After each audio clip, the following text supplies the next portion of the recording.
My sister was determined to mold her daughter into the heroine of an adult drama.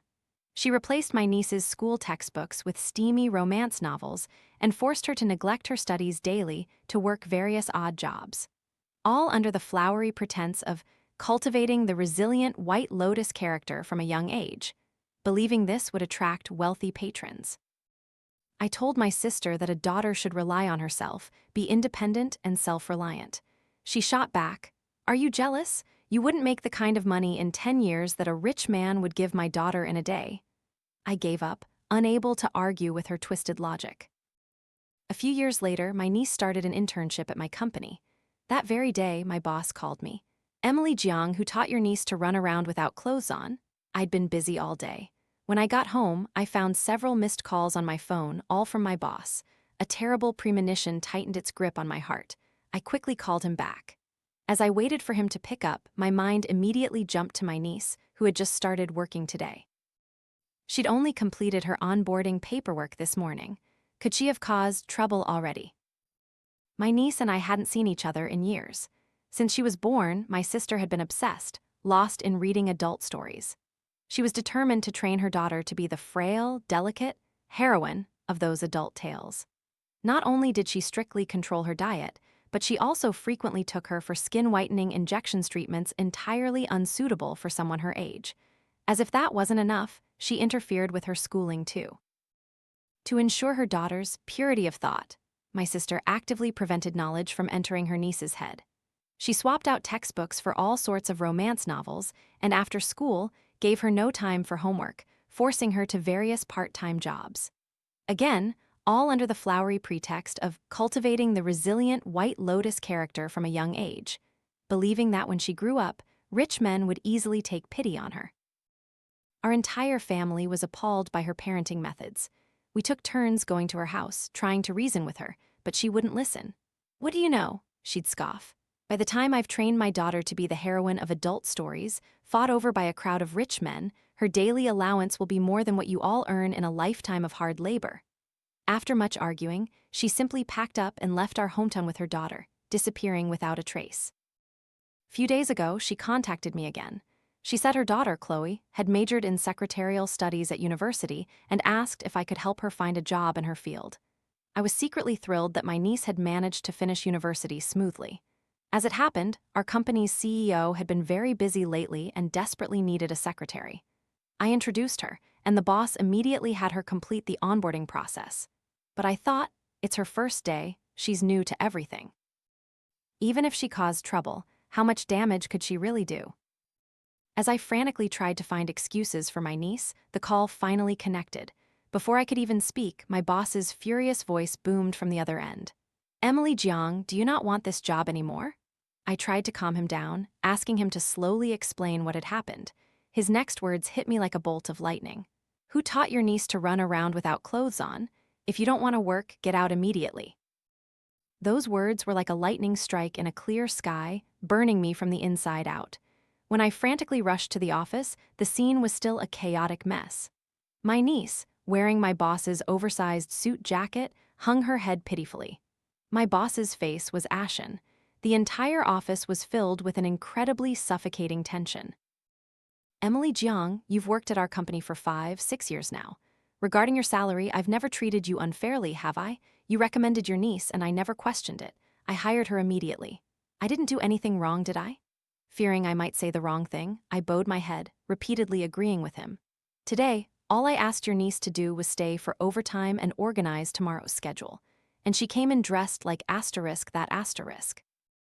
Emily Jiang, what kind of person do you take this old man for?" It was like a bucket of boiling water had been dumped over my head. I was utterly mortified, wishing the ground would swallow me whole. At that moment, my niece stood up, her face innocent, as if she had no idea what had happened, her eyes glistening as if on the verge of tears. "I'm sorry, Mr. Zhang," she said. "My mom told me that if I dressed like this, it would help you relax. I saw you were so busy, and I just wanted you to rest a little." With that, her tears flowed, making her seem truly pitiful. But my boss wasn't moved. Instead, he frowned. "If you can do the job, do it. If not, get out. I hired you to work hard like an ox or a horse, not to be a temptress. If you can't do your job well, get out of my sight immediately." He then turned to me. Out of respect for your hard work over all these years, I won't fire you, but you can't stay in your current position either. Go work in the factory for a while. If anything like this happens again, you're out too." My heart turned to ice. It had taken me 5 years to climb to the position of department head. My husband and I had just bought a house, and we desperately needed money right now. A factory worker's salary of only $2,000 was nowhere near enough to cover our mortgage. I hesitated for a moment, still resolved to beg for my position, but before I could open my mouth, my niece began to sob. "It was clearly warm when I touched it, Uncle. My mom said if it's warm, it means you like me." "If you like me, just say so directly. You don't need to punish Auntie to get my attention." She tightly clutched her slender hands, bravely raised her head, her face flushed crimson. "If you really insist on me being that way, I'm willing to offer myself for Auntie's sake." My entire body went numb. My God, I wanted to know what kind of ridiculous nonsense my sister had been feeding my niece. Perhaps in a romance novel, this might be seen as deeply evocative, but this was the real world. This was blatant sexual harassment. Not to mention my boss. Even I was so embarrassed, I wanted to disappear into the ground. This time, not only would I not get my job back, but if I let my niece stay for 2 more seconds, I'd be packed and gone with her. So, without waiting for my boss to explode, I quickly dragged my niece out of the office. Even as we left the building, I could still hear the furious sounds of him smashing things. I secretly wiped my sweat, intending to have a serious talk with my niece. But after I'd barely uttered a word, she teared up again. "I'm sorry, Auntie," she choked out. "My mom said I can only offer myself to men. Please don't try to seduce me." I was utterly astonished. What twisted ideas had her mother truly stuffed into her head? I had thought that after all these years of living alone and relying on no one, my sister would eventually come to her senses. I never expected her to become even more outrageous, raising her child into such a state. I immediately flew into a rage and called my sister directly. She answered quite quickly. "Little sister, can it wait until tomorrow? I have good news for you. You're about to get a promotion and a raise. Don't thank me too much." Her words clearly implied that today's incident was her doing. My blood boiled and I cursed her directly.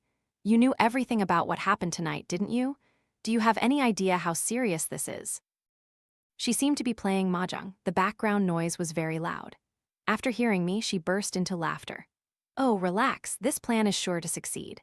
For years, I've had Chloe injected with plenty of whitening agents, and she gets skin treatments every month.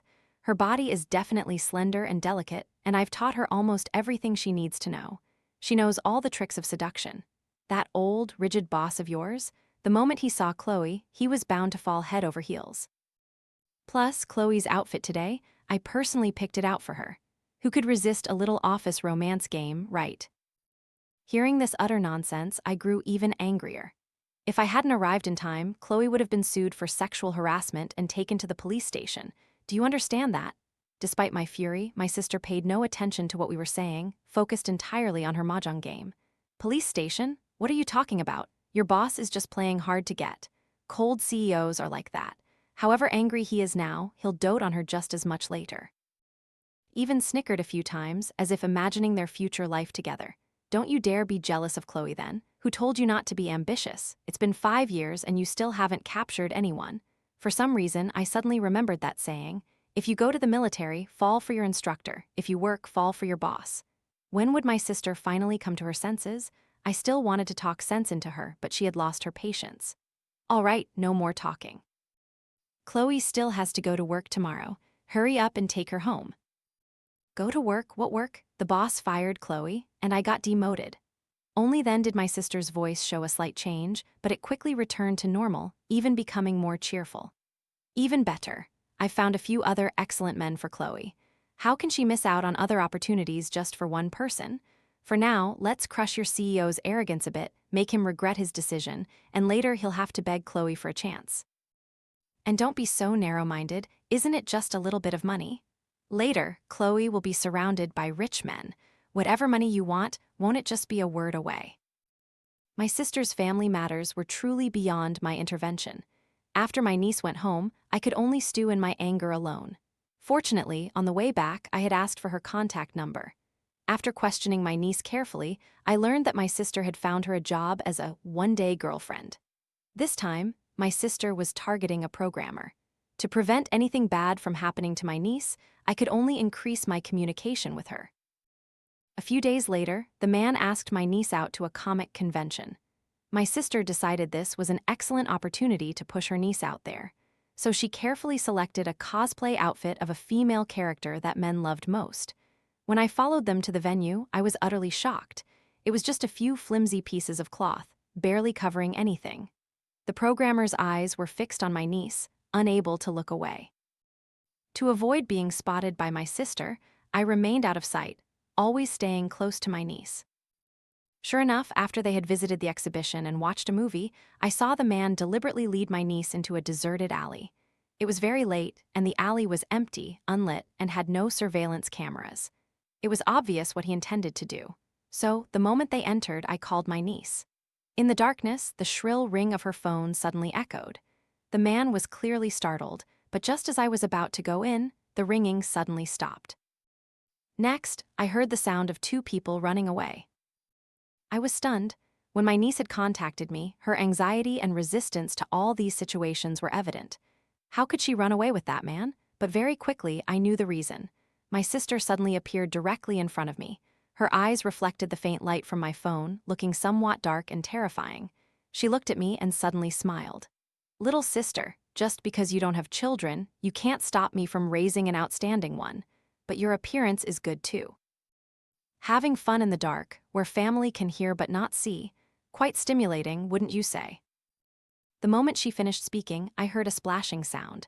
I couldn't control the rage in my heart any longer. Grabbing my sister's collar, I roared, "Are you crazy? That's your own daughter." My sister, instead of her usual indifferent demeanor, was utterly exhilarated.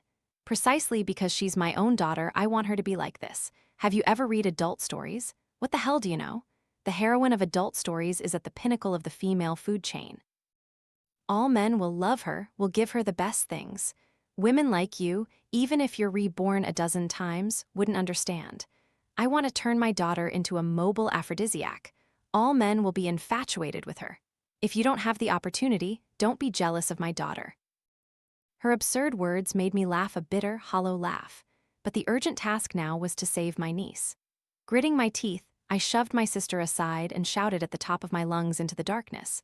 "Mark Jiang, from Jingbei, 2 older sisters, 1 younger brother, currently working at Than Dong Tech Company. I've dug up all your personal information. If you want me to call the police and blow this whole thing up at your company, getting you fired, then go right ahead." The words had barely left my lips when I heard the man scrambling to flee in terror. I heard the direction clearly and immediately went to find my niece.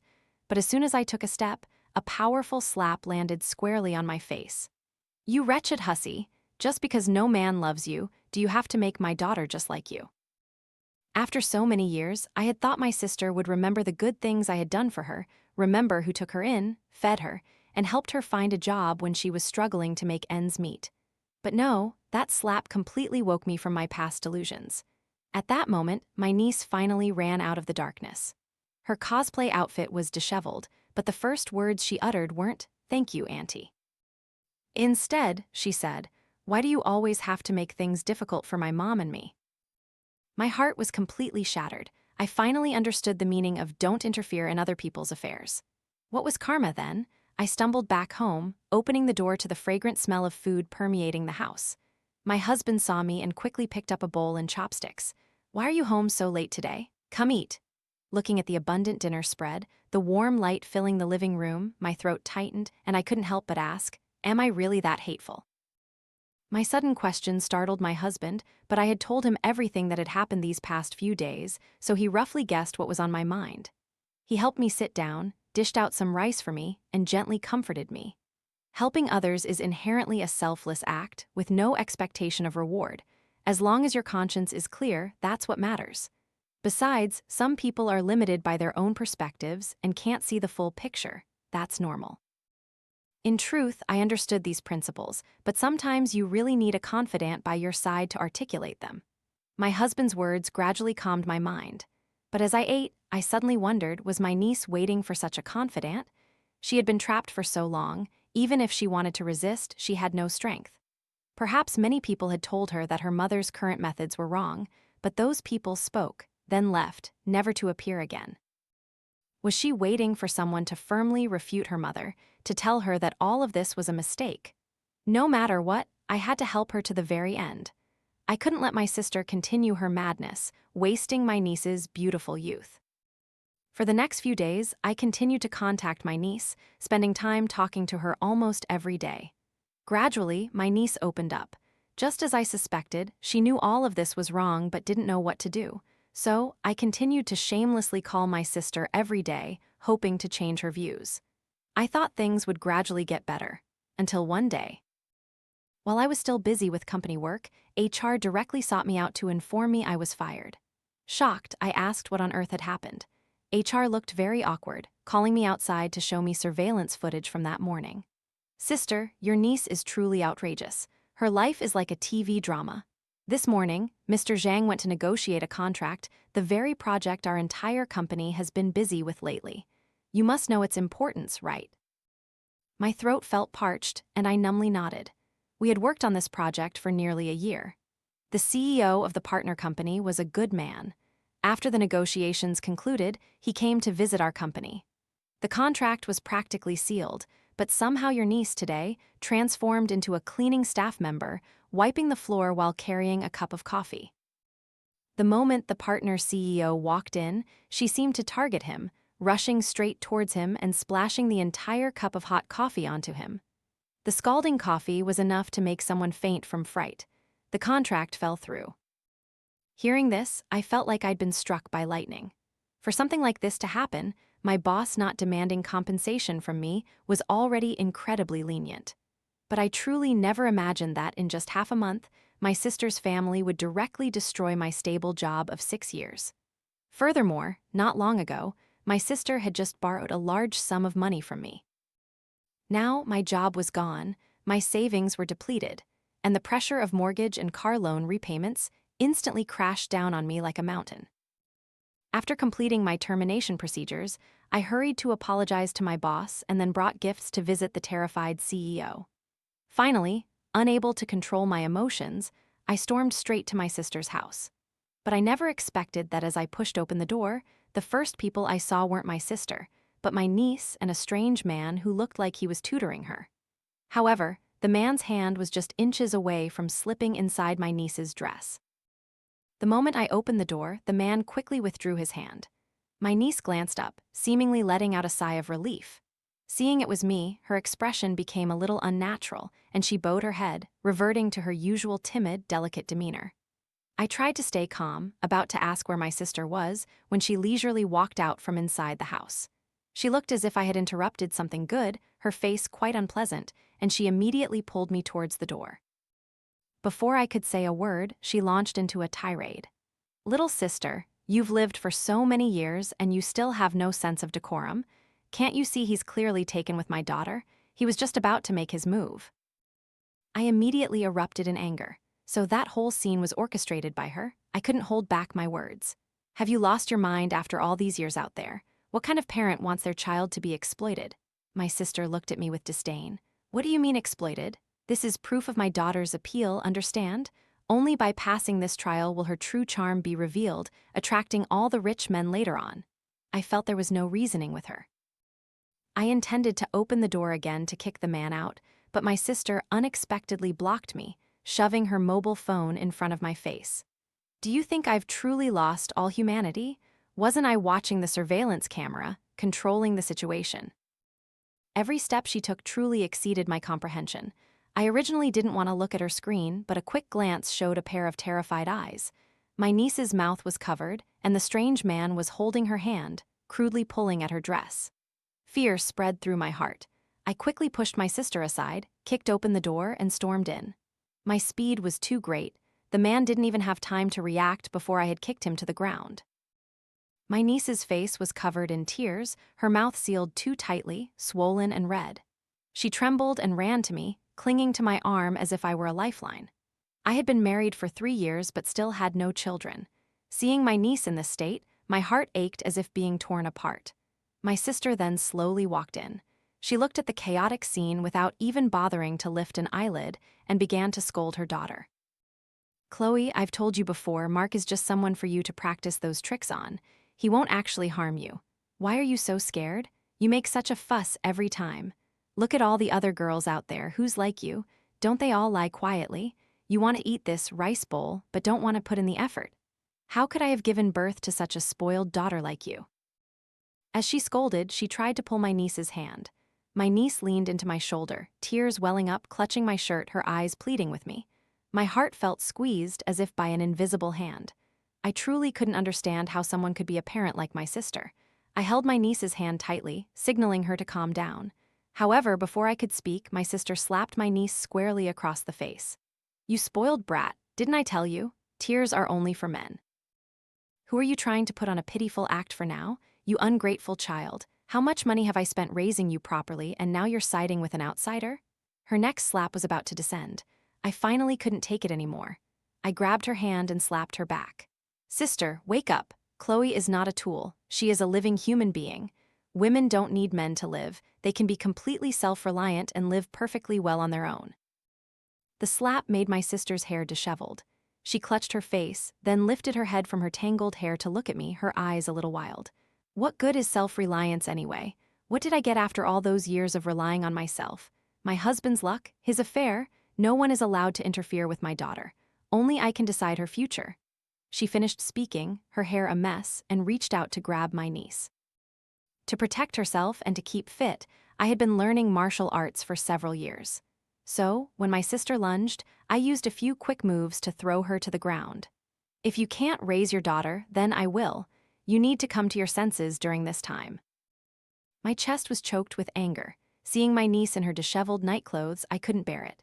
Where's the hundreds of thousands I lent you before? Give it back to me, I need it now. My sister's mouth, bleeding from the corner, lay sprawled on the floor, looking up at the ceiling and laughing. It's all gone. Half of it went to Mark, and the other half went to the cosmetic surgery hospital to book Chloe's breast augmentation. She suddenly sat up, her eyes bulging, staring at my niece. Chloe, aren't you happy? Soon, everyone who looks at you will be even more passionate. Hurry up and thank your mom. I was utterly sickened by her series of actions. I told my niece to pack her things and come live with me. While my niece went into her room, I gave Mark a thorough beating. This scoundrel not only played dirty tricks on my niece, but also shamelessly took money from my sister. I truly didn't know what kind of pervert he was. Once my niece had packed her belongings, I took her hand with one hand and Mark's leg with the other, dragging him straight into my car. Mark, his face bruised and battered, his mind not fully clear, asked in fear as I started the car, "Where are we going?" I didn't even want to look at him. "To the graveyard to bury your corpse. Farewell in your next life." Mark's face turned pale. Of course, I wouldn't commit a crime. A few minutes later, the car stopped in front of the police station. Mark, bewildered, got out of the car, only realizing it was a police station after he stood firm. He stubbornly stood by the door, refusing to go in. I didn't actually do anything to her. What can you do even if you take me in? Besides, her mother clearly paid me to touch her. Her mom even said she'd be ridden by 10,000 men later on. Me touching her was actually me showing her respect. On what grounds are you calling the police?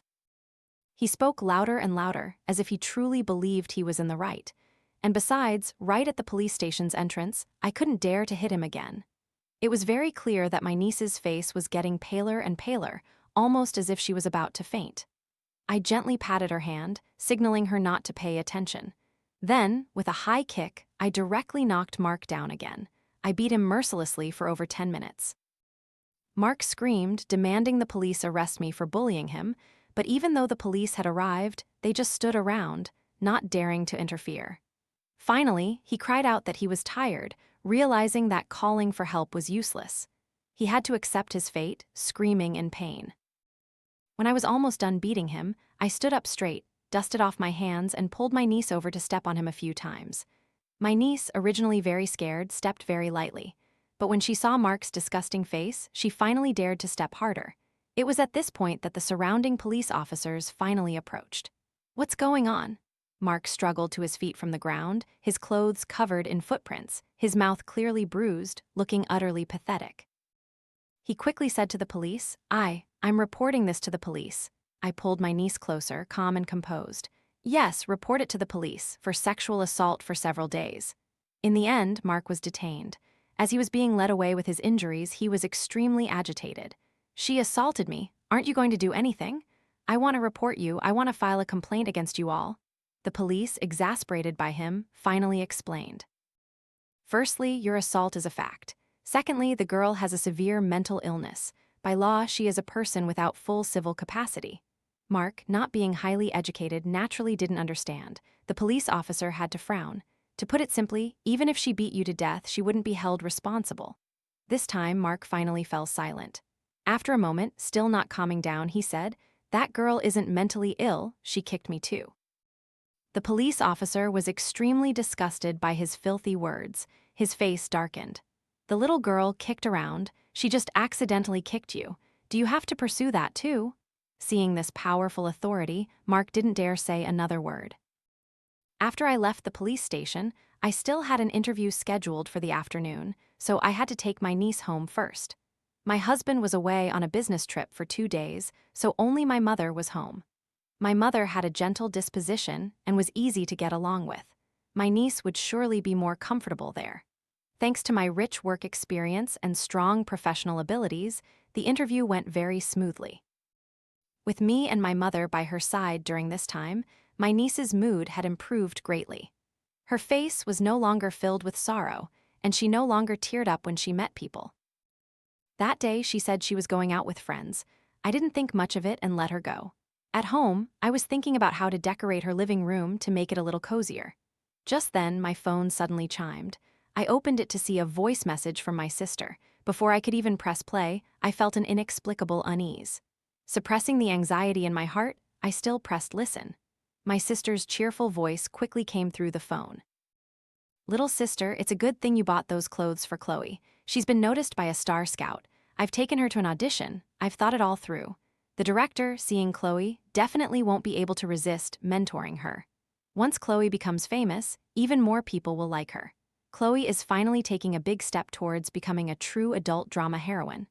After listening to the voice message, I was completely petrified. I hadn't seen my niece for half a day, and she had been taken by my sister again. It was true that I had bought my niece some clothes recently. That was because all the outfits my sister bought for her were so provocative. I suspected Chloe's frequent anxiety and stress were also related to those clothes. So, I had bought some modest clothes that were appropriate for a young girl, but I never expected they would end up harming her. After listening to the voice message, I didn't hesitate for a second. I rushed to my sister's house, demanding to know where my niece was. My sister just smiled and didn't answer. "It's late now. Soon, the director will film some seductive scenes to make Chloe famous.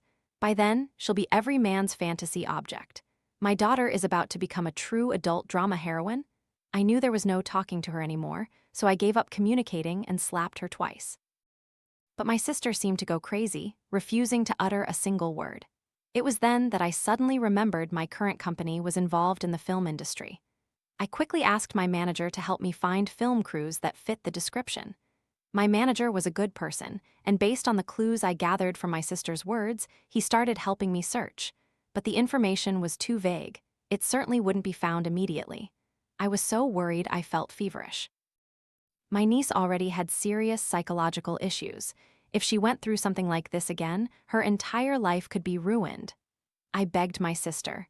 "I'm truly begging you, please tell me which film crew Chloe is with. What if that person is just a swindler? Or human traffickers? Wouldn't all your years of effort be wasted then?" I thought my sister would be worried, but she was strangely calm. "So what if it's a swindler? The combination of a swindler and an innocent girl is quite interesting, isn't it? Even if they're human traffickers, seeing my Chloe, they wouldn't be able to resist begging her for a chance. After all, I already injected Chloe with an aphrodisiac beforehand. I also told the director to film the entire process. No matter who it is, they're sure to be captivated by Chloe." I felt like my head was going to explode. My sister was truly an animal. How could there be such a deranged person in the world? Just then, her phone received a message. I quickly snatched it, and sure enough, it was from that director. Their entire previous chat history had been deleted, which was why I hadn't found anything earlier. In the photo the director sent, my niece was wearing very little. Her entire body was flushed red, her breathing was labored, and her face was filled with immense pain. Next, a voice message appeared. "Damn it, I haven't even touched her and she's already like this. Is she having some kind of fit? Is she about to die? Are you trying to frame me for murder?" I didn't care. I immediately called the number and demanded the address. The other party seemed afraid that something had happened and no longer stammered. I quickly drove there. Before I left, my sister tried to block me again. You ruined all my previous plans. If you ruin this one too, I'll disown you. I roughly pushed her hand away. If you want to disown me, then disown me. I've wanted to cut ties with you for a long time. As soon as I got into the car, I called the police and simultaneously dialed 120 emergency medical services.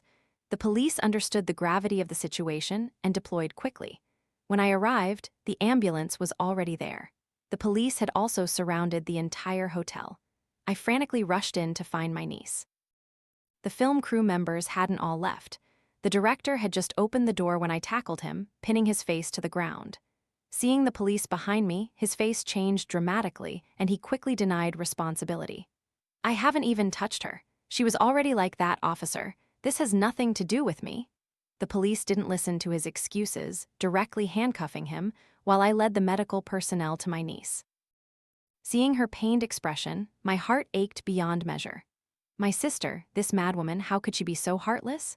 Several hours later, at the hospital, the doctor finally announced that she had been successfully saved. The doctor said that Chloe had been injected with a large amount of aphrodisiac used for sows. By itself, this wouldn't necessarily be fatal, but Chloe was allergic to one of its components, so she nearly went into shock at the time.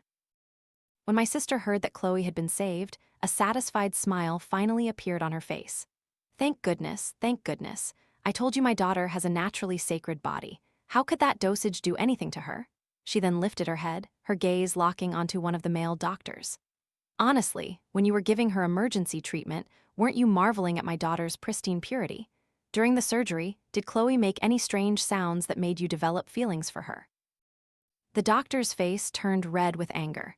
Ma'am, we are only concerned with saving lives and treat all patients equally. How could we develop such inappropriate feelings? My sister, however, acted as if she understood. There are quite a few kisses between male doctors and female patients, you know. If you want my daughter, you don't have to wait for her to wake up. I'll give you direct authorization. The doctor was so angry his hair nearly stood on end. Ma'am, I suspect you have serious neurological issues. Perhaps you should go to our psychiatric department next door for an examination.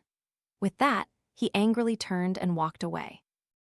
I was accustomed to my sister's shocking remarks, but hearing her say these things now still filled me with a sense of sorrow. Her daughter had just returned from the brink of death, and what she was worried about wasn't how to care for her or help her recover quickly, but how to continue implementing her adult drama heroine plan. I took a few deep breaths, finally able to speak to my sister with relative calm. If Chloe had died, would you regret everything you've done? My sister sat on the cold chair, her face innocently childlike, smiling as she looked at me. If Chloe died, she'd just transmigrate into an adult story to become its heroine, wouldn't she? Wouldn't that be even better? The police continued to investigate the incident. After recovering the director's chat history, it was discovered that my sister had indeed actively brought her daughter there. Knowing the truth, even though the director received the appropriate penalties, everyone remained silent. The number of times they interrogated my sister was significant, but each time they were astonished by her words. No one could understand why a mother would harbor such bizarre thoughts. My sister was taken back to the hospital for examination. The results revealed that she truly suffered from severe mental illness. On the last night before her sentencing, I deliberately went to the hospital to stay with her. My sister looked out the window, lost in thought, and suddenly said to me, "Do you know, there's something I've always kept from you. That year, I deliberately altered your test results so everyone would think you had a mental illness. Ha ha ha, do you know? That was the happiest year of my life." Because my younger sister, who was better than me in every way, finally became useless in everyone's eyes. I was astonished by her words because of that test result. That year, I was criticized by everyone. For the first 2 years, I lived almost every day in despair, constantly wanting to commit suicide. So, even though it wasn't true initially, I later truly suffered from severe depression and couldn't even take care of myself.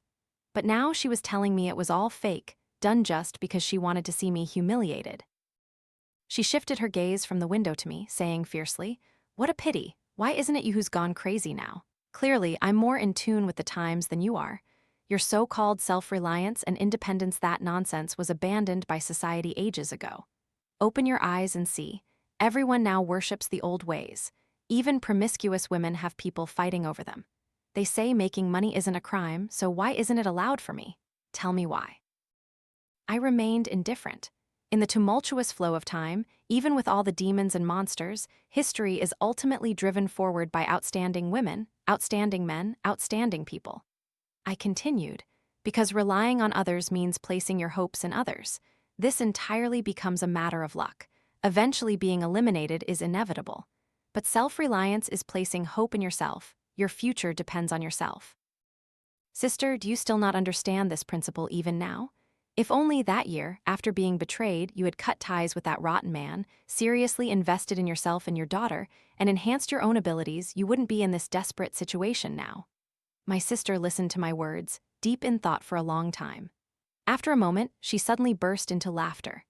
The sound echoed throughout the hospital room like the final cadence of a summer night.